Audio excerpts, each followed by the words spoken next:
Okay, so picture this for a moment. It's the early 90s, arcades are popping, kids are crowding around cabinets, and parents, well, they're mostly clueless about what their kids are actually playing. Video games back then were mostly seen as harmless fun, jumping on turtles and Mario, blasting aliens and space invaders, or eating dots with Pac-Man. You know, pretty tame stuff. But then, in 1992, a game hit arcades that would flip the entire industry upside down. That game was Mortal Kombat.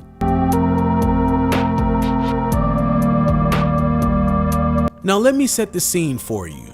Mortal Kombat wasn't just another fighting game.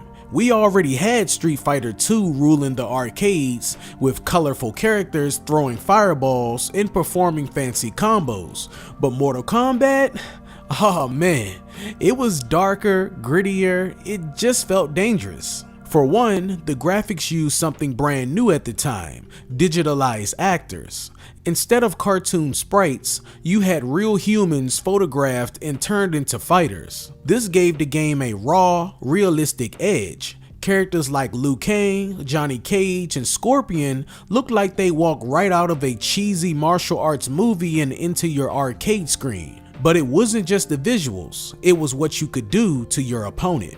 I'm talking about those special moves called fatalities. These finishing moves let you absolutely annihilate your rival in the most over-the-top violent ways imaginable. Scorpion ripped off his mask to reveal a flaming skull and roasted his enemy alive. Sub-Zero, he ripped out your spine. Kano, he tore your heart right out of your chest. For kids, it was the coolest thing they had ever seen. For parents, well, they were horrified.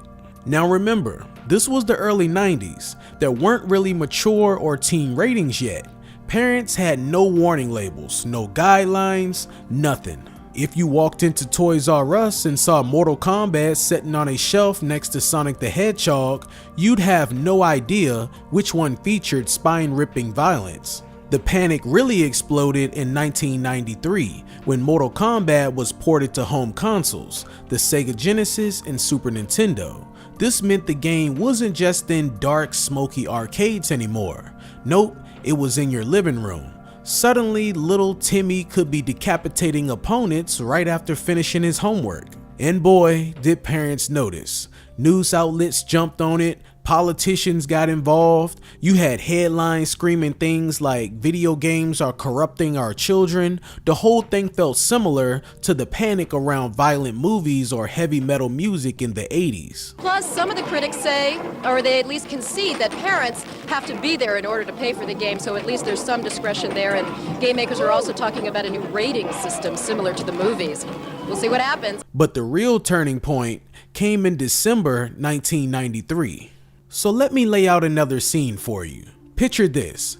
We're in Washington, D.C., a Senate hearing room packed with reporters, politicians, and industry reps. On one side, you got Senator Joe Lieberman, who was absolutely convinced that video games were poisoning the youth of America. On the other side, you got Howard Lincoln from Nintendo and Bill White from Sega, trying to defend their companies. And what was the star witness of this whole spectacle? Mortal Kombat.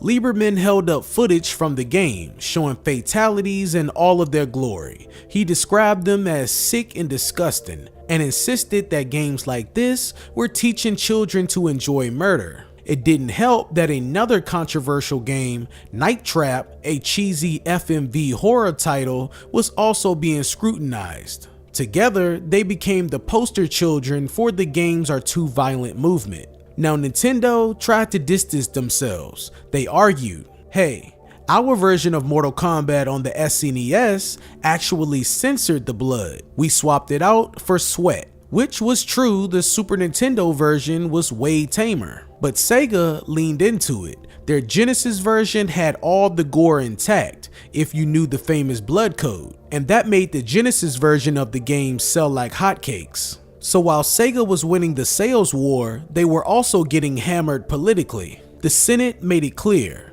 if the gaming industry didn't start regulating itself, the government would step in and do it for them. And so the video game industry went into full panic mode. In 1994, Sega, Nintendo, and other major companies came together under the Digital Software Association, which would later become the ESA, to create a new independent body, the Entertainment Software Rating Board, or ESRB. This was gaming's answer to Hollywood's MPAA movie rating system. Instead of slapping a big X or R on movies, games would now have their own ratings guidelines for parents so they would know what was in the game before buying it. The ESRB launched with a few key ratings. EC for early childhood, safe for little ones. KA, kids to adults, basically what would later become everyone. T for teen for ages 13 and up. M for mature for 17 and up. And over the years, more categories were added, like everyone 10 plus and AO for adults only. So yeah, if you ever flipped the game case over and seen that black and white ESRB box, you can thank Mortal Kombat for that. Now here's the funny part. Through all of the drama, all of the Senate hearings, the angry parents, the finger pointing, it only made Mortal Kombat more popular.